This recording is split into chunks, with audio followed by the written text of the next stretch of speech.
You can say yes to the things that serve you, the yes to the things that are in line with the values that you have, and you can say no to the things that don't.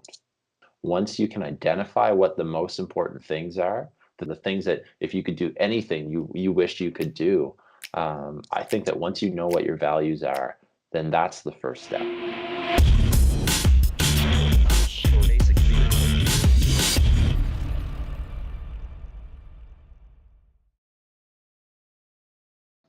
All right. Hi, everyone. It's Matt here from Greatness Every Day. And sit down again and talk with Mike a little bit about what's going on in my life. And last time we had a great conversation, so I'm excited to do that again.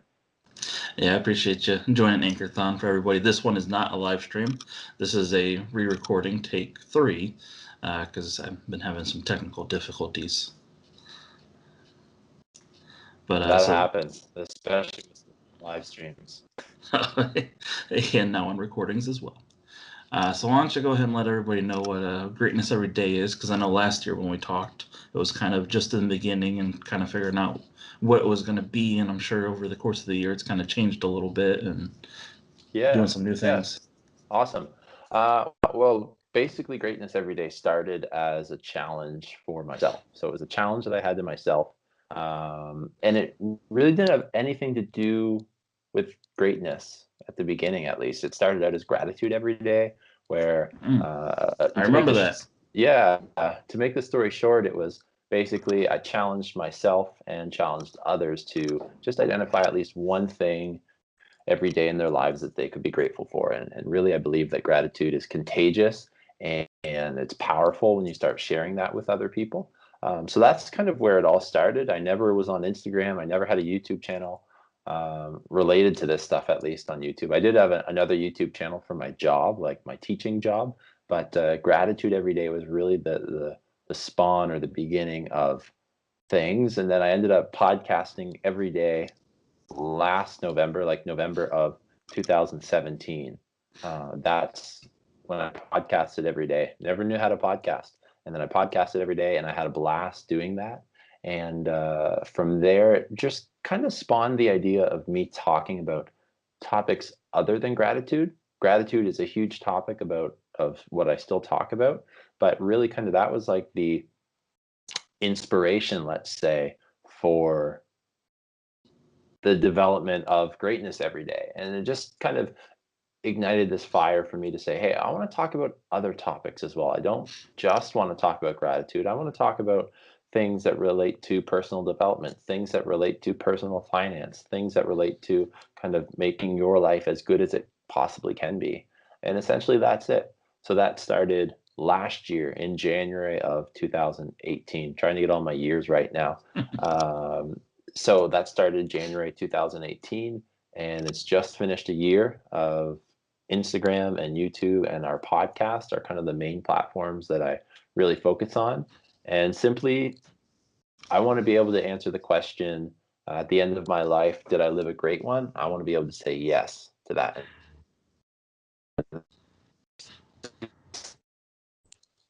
Introduction, it all stems from the question, and I want to build a community of people that want to do the same. So as far as greatness is pertained, what is the single most important thing that you make sure you kind of revisit if you feel like you're getting distracted or kind of off course a little bit? Yeah, well, I think for me, when people hear greatness, I remember talking to a friend, Kevin Touch, for those of you that might know him, and we had connected over podcasting on Anchor, and then he's the one that recommended you and I get in touch, I believe. But basically, I remember talking about greatness with him, and he's like, man, greatness, like that's a bold move, like to change from gratitude every day into greatness every day. And like, I just believe that like when people hear greatness, they probably think of something that's big and fancy lights and very developed. But I really want to get people focusing on the greatness that they have in their lives every day. So maybe that means their relationship with their parents isn't as good as it can be, or the relationships with their family and friends. Like maybe that definition of greatness isn't something that we have to think is up here, but it's really something that we can choose to do each and every day in our lives. So find greatness in the simple things, whether that's just waking up and going and having a good day by starting your morning right. Whether that's greatness in, for those people that are a little bit more spiritual, greatness in their faith, if it's greatness in their job, really kind of pursuing that greatness. And I guess if we have a tagline, helping real people live great lives would be that.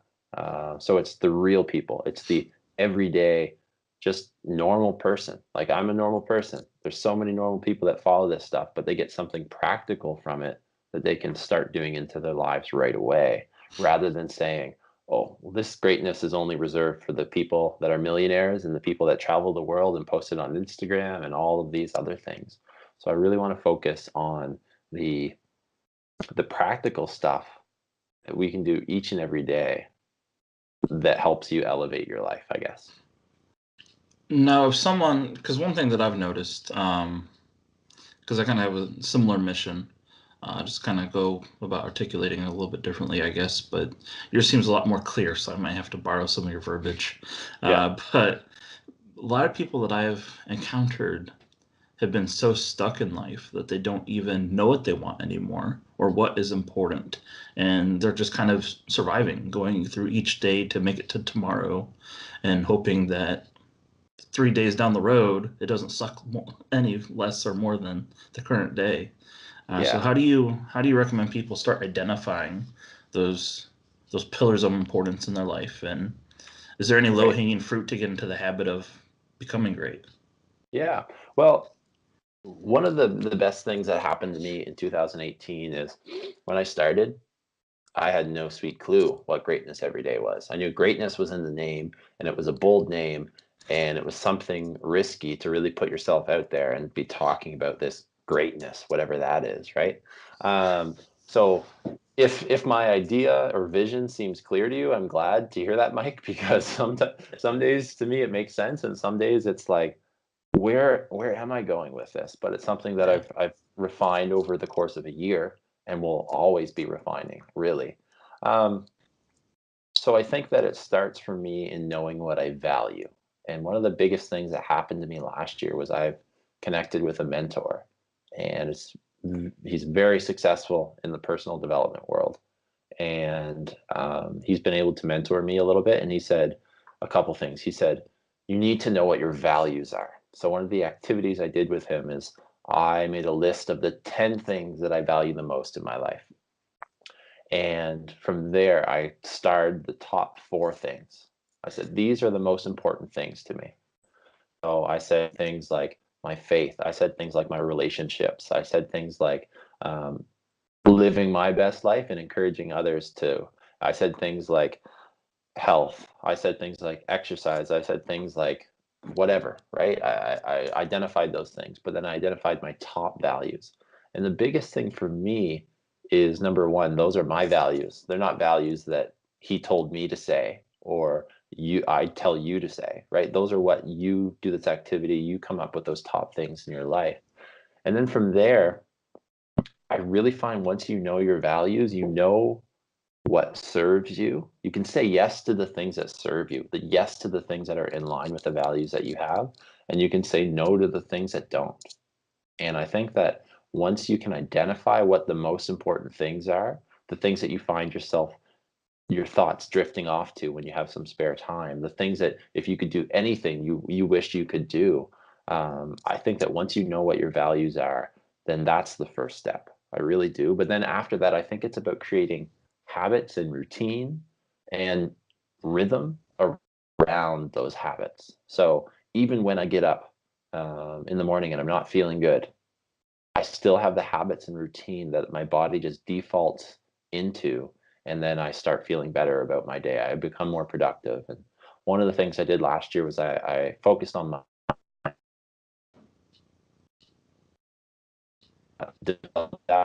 that, and then I when I did a seminar, and I had a few people come out to that. So that was my first like public speaking engagement that I had, like a seminar, and I enjoyed that a lot. But morning routine was the focus of it because basically life is going to throw so many variables at you over the course of a day that you can't control. You can control how you react to them. You can control how you move through with them. But life's going to hit you hard some days. Some days it won't. But basically, the morning routine is super important to me because I really feel that you should control all of the variables that you can before life throws those ones at you that you can't. So the morning routine is a big thing for me, and knowing your values are two keys, I guess. So, common theme for the show, we didn't know this in the beginning of the first time, but was mentorship or some sort of support groups. And it's a term that's thrown around a ton today on the internet. Everyone's talking about get a mentor. I found a mentor. What did the process look like for you obtaining a mentor? Yeah, well, I've always had some pretty good mentors in my life, friends. No doubt, I'm very lucky in that sense. But I wanted somebody. Nobody knows about this internet, YouTube, podcast, personal development stuff that I'm doing. Like people know about it, but in terms of my circle, nobody's doing it. So it's not like they can give me advice on how to do the stuff, how to get it found, and get it out there. So I knew very specifically that I needed a mentor that was an expert in this area. So for me, it was as simple as on Instagram, on YouTube, watching this person interview people, watching the message that this person was putting out, seemingly knowing that the values that I had and valued, it was evident through the stuff that they were posting and sharing that they had similar values. And then the opportunity just came up. I was ready to really kind of make an investment in myself. So the opportunity came up to join a mentorship group, a mastermind, or whatever you want to call it. And I said, this is it. We're going to go give it a go and see how things go. I think that you should have multiple mentors for different areas of your life. And you should really just be listening to as many people as possible. Listening is the key. Giving what they say value is the important thing and the challenging thing sometimes. So going back to where we met, the podcasting world, you said for the month of November, you just made the decision that you were gonna, was it podcast every day then? Yeah, it was podcast every day. Okay, so you kind of dove in for 30 or so days. I can't ever remember how many each month has. Yeah. And then you and I were just talking about how you're making a dedication also to the same thing for video. Yeah. So going on these miniature sprints, what do you see the purpose and value behind them? And then what do you kind of hope to learn from at least this new one? Yeah. So when I podcasted every day, I've never done a podcast. I had never listened to a podcast either. So I just went, I just went at it. And I'm just like, I'm going to learn how to do this. One of the big things is I'm a high school teacher. I coach quite a bit. In the fall, I coached 2 sports teams, and those sports teams were ending. So I was like, hey, I've got a month to do. I've got some free time on my hands. I'm going to learn how to podcast. So I did that. And then flash forward to a year later. So this November that just passed, November 2018, found myself in the same boat. Coaches that the sports I coach are done. I'm going to make a video every November. And I knew that consistency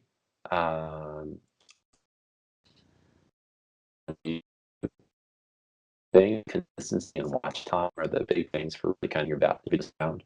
And I had some goals with that I wanted to accomplish. So I made a video almost every day. I just made as many videos as I could during November. And then I've started again the last day of December, and I've made a video every day now until today. But there will be one later today.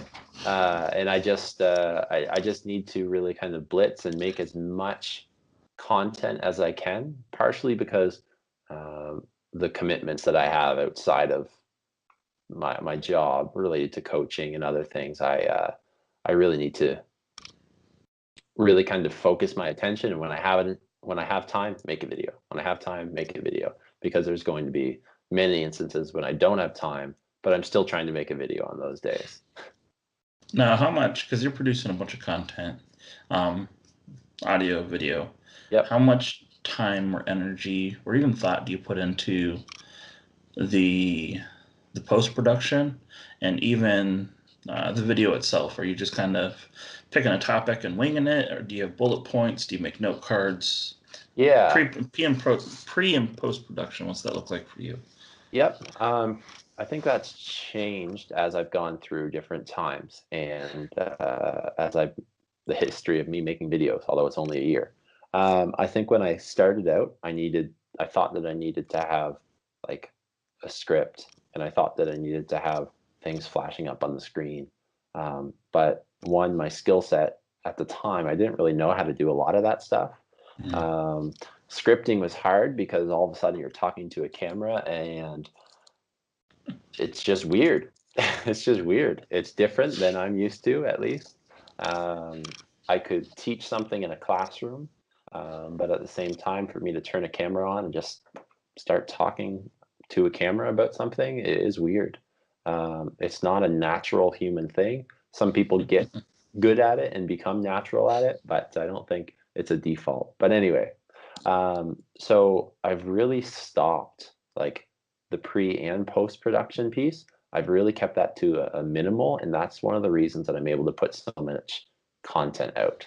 Because if you look at me trying to produce a video every day, I really try to streamline the process. So anytime I have an idea, if I'm out just listening to somebody speak, if I'm at work, or if I'm doing some editing stuff and an idea comes to my head, I have a growing list right now of like 150 video ideas. Some of them are good, some of them are bad, some of them probably shouldn't be on there, but that has helped me plan out I'm looking over here where I have my calendar, and I identify kind of what video I want to do, and I plan out the topic. And literally planning out the topic is writing the title of the video, and then I go to it. I don't write a script anymore. I used to. I don't plan out a lot. If I need to do a little bit of research, I will, but that research is super, super small. And basically, I just I'm kind of winging it in many ways. And then the post production, download the footage, put it into my editing software. I have one little graphic that pops up, and other than that, I don't have anything, because I'm learning more and more that it's about the content. It's about giving the viewer value rather than the fancy pop-ups and sound effects and stuff like that. And I don't have time for that. I don't. If I would if I could, but I just don't. So yeah. So how much do you think your ignorance then has actually been one of your best strengths for Yeah. pumping out this content? Because I kind of feel the same way. With my podcast, I did 300 plus episodes in like 200 days, Yep. and zero editing, zero music added, no intros, no outros, just Yep. plug and play. Let's go. Absolutely. And I think that there's so much value in that, because if I'm the type of person that if I was worried about every little detail, it wouldn't get done, or it would Yeah. take 5 days to get done if I worried about every little thing. And that's something that's changed as I've been making content, for sure. For me, just personally, I recognize that there's a certain amount. This is a video topic I might be doing soon. There's a certain amount of effort that's going to be okay in something. So, like if you're boiling water, right? This is the example. If you're boiling water and it gets up to 100 degrees Celsius, then what's going to happen is, well, the water is going to turn into vapor. It's going to turn into a different state.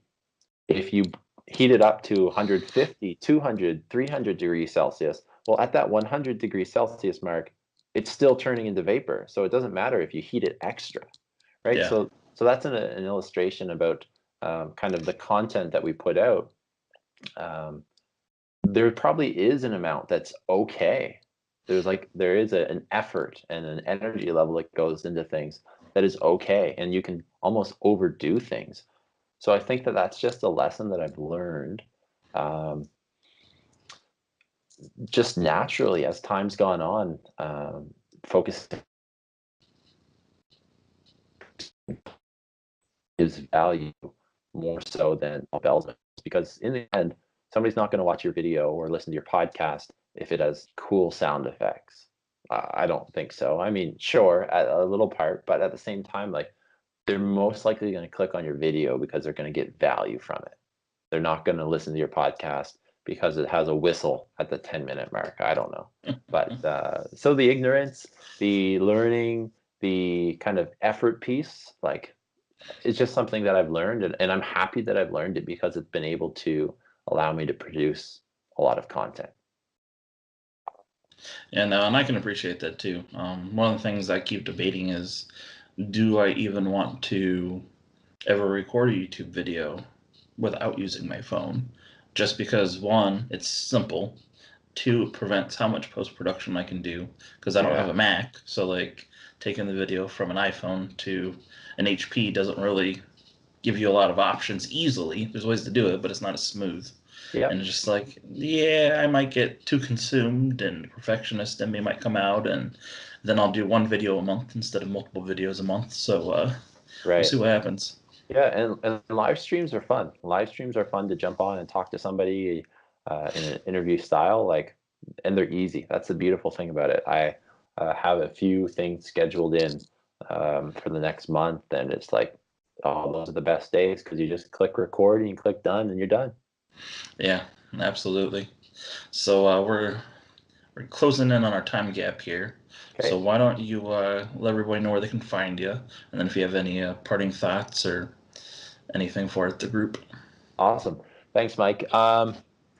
You can find me on YouTube, Instagram, and the podcasting platforms. I'll just say that: Spotify, Google Play Music, Apple Podcasts, Anchor app, all under the name Greatness Every Day. That's where you can find us. I hope that you find value in some of the content that we share related to personal development, related to just kind of living your greatest life possible. And I'd love to hear from you. If you want to send me a message, if you want to subscribe to any of our stuff or follow it, it'd be greatly appreciated. Cool. I appreciate you coming back on, Matt, and I'm sure we'll be talking more here soon. Yeah, absolutely. Thanks, Mike. Appreciate it. All right, have a good one. You too.